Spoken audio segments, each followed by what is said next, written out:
ముగ్గురు సహాబాలు ప్రవక్త గారి గురించి తెలుసుకుందాం, ప్రవక్త గారు ఎలాంటి ఆచరణ చేశారో కనుక్కుందామని చెప్పి ప్రవక్త గారి ఇంటి వద్దకు వస్తారు. ప్రవక్త గారి యొక్క భార్య ఉంటుంది ఆ సమయంలో. అప్పుడు ప్రవక్త గారి గురించి అన్నీ కనుక్కొని, ఆహా! ప్రవక్త గారు ఇలాంటి ఆచరణ చేసే వల్ల ప్రవక్త గారు ఇంత పుణ్యపురుషులా? ప్రవక్త గారి యొక్క గతంలో చేసినటువంటి తప్పులను, భవిష్యత్తులో జరిగేటటువంటి తప్పులను కూడా అల్లాహ్ తాలా మన్నించి వేశాడు. కాబట్టి ఇక నేను ఇక్కడి నుంచి మంచి నియత్ చేసుకుంటాను. ఏం నియత్ చేసుకుంటా?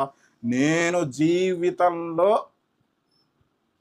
పగటి పూట ఆహారమే తీసుకోను, జీవితాంతం నేను ఉపవాసం ఉంటాను.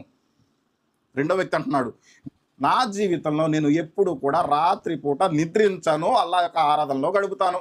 మూడో వ్యక్తి అంటున్నాడు, నేను నా జీవితంలో వివాహమే చేసుకోకుండా నేను అల్లాహ్ యొక్క ఆరాధనలో గడుపుతాను. వారి సంకల్పం బలమైనదే, వారి సంకల్పం అల్లాహ్ ప్రసన్నత కోరుకున్నది. మరి లోపం ఎక్కడ? లోపం ఎక్కడయ్యా అంటే రండి తెలుసుకుందాం ప్రవక్త గారు ఏమంటున్నారు. ఇవన్నీ అనుకున్నారు, ముగ్గురు అనుకున్నారు ప్రవక్త గారి భార్య వద్ద. తర్వాత వాళ్ళు వెళ్ళిపోయారు.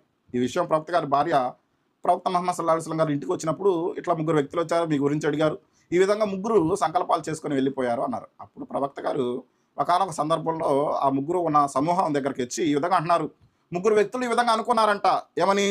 జీవితాంతం ఉపవాసం ఉంటామని. కానీ గుర్తుంచుకోండి, నేను ఉపవాసము ఉంటాను, ఉపవాసము విరమిస్తాను. ఒక వ్యక్తి అంటున్నాడంట, జీవితాంతం రాత్రిపూట అల్లాహ్ యొక్క ఆరాధనలో గడుపుతాను, నిద్రపోను అని అంటున్నాడంట. కానీ నేను రాత్రిపూట కొంచెం సేపు విశ్రాంతి తీసుకుంటాను, కొంచెం సేపు అల్లాహ్ యొక్క ఆరాధనలో గడుపుతాను. మరొక వ్యక్తి అంటున్నాడంట, అతను వివాహము చేసుకోను అని. కానీ వివాహము చేసుకోవడం నా సాంప్రదాయం. కాబట్టి ఎవరైతే నా సాంప్రదాయాన్ని అనుసరిస్తారో వారు నా వారు, ఒకవేళ నా సాంప్రదాయాన్ని అనుసరించరో వారు నా వారు కారు అని చెప్పి ప్రవక్త గారు తెలియజేయడం జరిగింది. ఇక్కడ ఈ హదీసులో లభించినటువంటి విషయం ఏమిటి?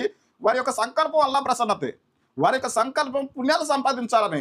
కానీ ప్రవక్త గారి అనుసరణ కాదు. ప్రవక్త గారు ఏంది? రంజాన్ నెలలో ఉపవాసాలు ఉండేవాళ్ళు, సోమవారం గురువారం ఉపవాసాలు ఉండేవాళ్ళు, అలాగే 13, 14, 15 నెలవంక 13, 14, 15 తారీఖుల్లో ఉపవాసం ఉండేవాళ్ళు. ఈ విధంగా ప్రవక్త గారు ఉపవాసం ఉండేవాళ్ళు. అంతేగాని ప్రతిరోజు ఉపవాసం అనేది ప్రవక్త గారు ఉండలా. అందుకని ఇది నా పద్ధతి కాదు అన్నారు. ప్రవక్త గారు తహజ్జుద్ నమాజ్ చేసేవాళ్ళు, సుదీర్ఘంగా తహజ్జుద్ నమాజ్ చేసేవాళ్ళు. ఎంతసేపు అయ్యా అంటే ఆయన యొక్క కాళ్ళు కూడా వాసిపోయాయి అంట, ఇంకింత లావుగా అయిపోయాయి అంట. నిలబడి నిలబడి నమాజులో నిలబడి కాళ్ళు వాచిపోయేటటువంటి పరిస్థితి వచ్చేది. కొంతసేపు కూర్చునేవాళ్ళు, కొంతసేపు నిలబడేవాళ్ళు. ఈ విధంగా సుదీర్ఘంగా నమాజ్ చేసేవాళ్ళు, అలాగే కొంతసేపు విశ్రమించేవాళ్ళు. అలాగే ప్రవక్త గారు వివాహం చేసుకున్నారు.